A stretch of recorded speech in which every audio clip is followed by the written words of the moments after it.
Hello, I'm Jason Skill and this is Painting with Skill Lesson 3. In this lesson we'll be dealing with pans and tubes. Which do you go for, which do you buy, and which would I recommend? Basically they have two uses, shall we say.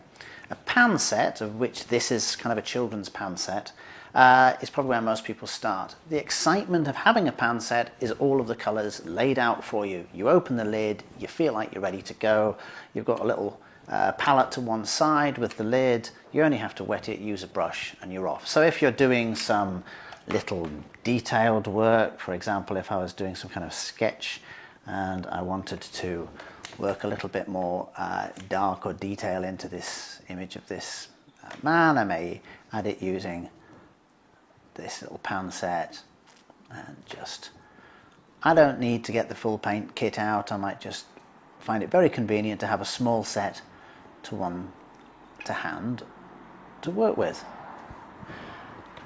Small work's great. When you want more paint, you want it to come faster, you're covering larger areas, then a pan set can sometimes fall short. Now this is, as I say, a rather cheap set, so you have to kind of scrub at the colour to make it work. But generally, I mean, a higher quality set will give you a reasonable amount of colour quickly, but never quite as quickly as it will with freshly squeezed out tube paint.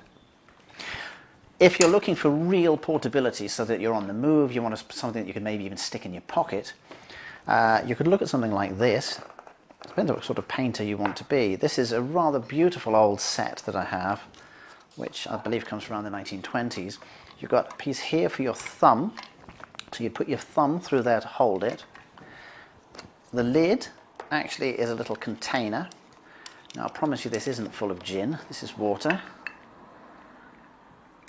And what you do is you put some water from the little hip flask in, and then you open up and you take the little water container and you stick it on. So again, tiny little brush that comes with the set, and there you've got your water, you've got your paints, and you've got your little palettes to hand. Great, you know, again you're ready to go, so you stop somewhere 2-3 minutes and you can start painting. Just put that to one side. But will it make a large amount of paint? No. Obviously you're working with a very small tool there. If you're wanting a good amount of paint and you're doing painting in the studio, as I say, I would recommend tubes and a palette. This is the palette that I generally use. What you would do is you would take paint, and I'll just refresh how much I have here. I'll squeeze a little bit more of this French ultramarine in this space. Now let's imagine I want to make quite a large amount of paint. This is squeezed out. If I just add some water, and just very lightly, all I'm doing is rubbing at the very bottom of the paint that I've squeezed out.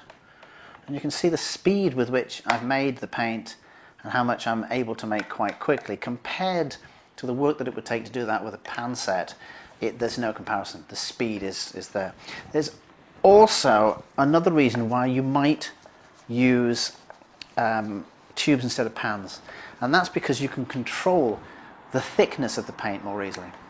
So if I wanted to just wet a little bit of this paint and pull it out, so I'm not adding a lot of water this time, and I want to actually make the paint more sticky on the brush, then the speed with which I can gain the correct sort of moisture level is very fast.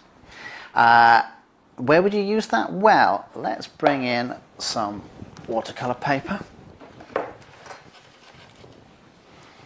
and I'm going to wet an area of the paper.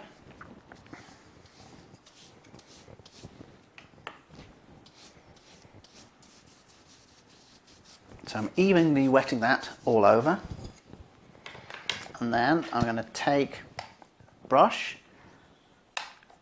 and because this is sticky, it's basic wet in wet technique that if the amount of moisture that you're adding from the palette and on the brush isn't great, then you can control the amount of flow on the paper more easily. Now this is still quite wet, it'll dry reasonably quickly.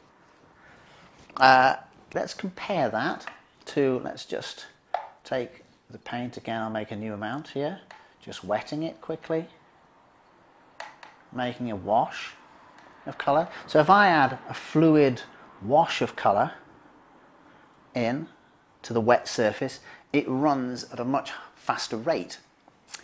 Now, if we look back again for a moment at using the pan set, let's turn that around a moment. The only sort of paint I can really make from a very basic pan set is fluid. I'd find it very difficult to work this pan to a point where I can make it more dry.